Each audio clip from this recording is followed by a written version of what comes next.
నేను చిన్నగా ఉన్నప్పుడు చదువుకునేటప్పుడు అయితే ఇది స్కూల్ ముందల అమ్మేవాళ్ళు అనమాట. రూపాయికి ఒక పీసు, పెద్దగా ఉంటే ₹2కి ఒక పీస్ లెక్కన అమ్మేవాళ్ళు. ఆ లంచ్ బెల్ ఎప్పుడైతుందా, ఎప్పుడు వెళ్ళి అది కొనుక్కుందామా అని ఎదురు చూసేవాళ్ళం అనమాట. మేమైతే చిన్నప్పుడైతే చాలా సార్లు తీసుకొని తిన్నామండి. అలా ఎవరైనా చిన్నప్పుడు దీనికోసము పరిగెత్తుకుంటూ వెళ్ళి స్కూల్ బయట కొనుక్కొని తిన్న వాళ్ళు ఉన్నారో కామెంట్ సెక్షన్లో అయితే కామెంట్ చేసేసేయండి. ఇదైతే మోరంగడ్డ, మేమైతే మోరంగడ్డ అంటాము, ఇంకా చిలకడ దుంప అంటారు.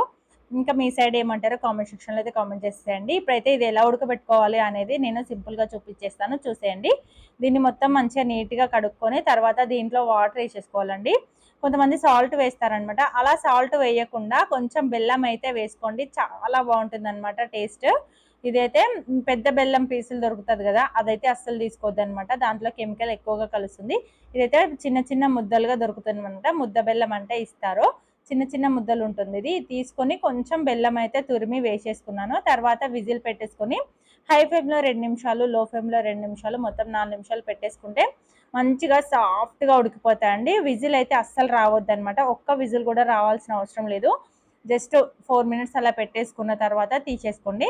ఇంకా బెల్లం నీళ్ళు అయితే సపరేట్ చేసేసుకొని కూల్ వాటర్ అయితే వేసేసాను అనమాట. కొంచెం మంచిగా అయిపోతుంది, కొంచెం గట్టిగా అయిపోతుంది అని చెప్పేసి వేసేసుకొని ఇలా అయితే తీస్తున్నానండి. కొంచెం చల్లగా అయిన తర్వాత తింటే అయితే సూపర్ ఉంటుంది అనమాట. కాకపోతే నాకు ఆగట్లేదు ఇక్కడ, అందుకని నేనైతే తినేస్తున్నాను.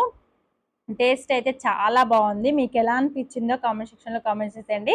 ట్రై చేయండి, ట్రై చేసి ఎలా వచ్చిందో కూడా మీరైతే కామెంట్ సెక్షన్లో కామెంట్ చేయండి. బెల్లం వేసి ఉడకబెడితే చాలా బాగుంటుంది టేస్ట్, ఒకసారి ట్రై చేయండి. ఎవరైనా ఫస్ట్ టైం మన ఛానల్ చూస్తున్నట్టయితే please share, like and subscribe అండి. ఇలాగే సబ్స్క్రైబ్ చేసుకొని మన ఛానల్ అయితే ముందుకు తీసుకెళ్తారని ఆశిస్తూ నేనైతే కోరుకుంటున్నాను. Thank you for watching.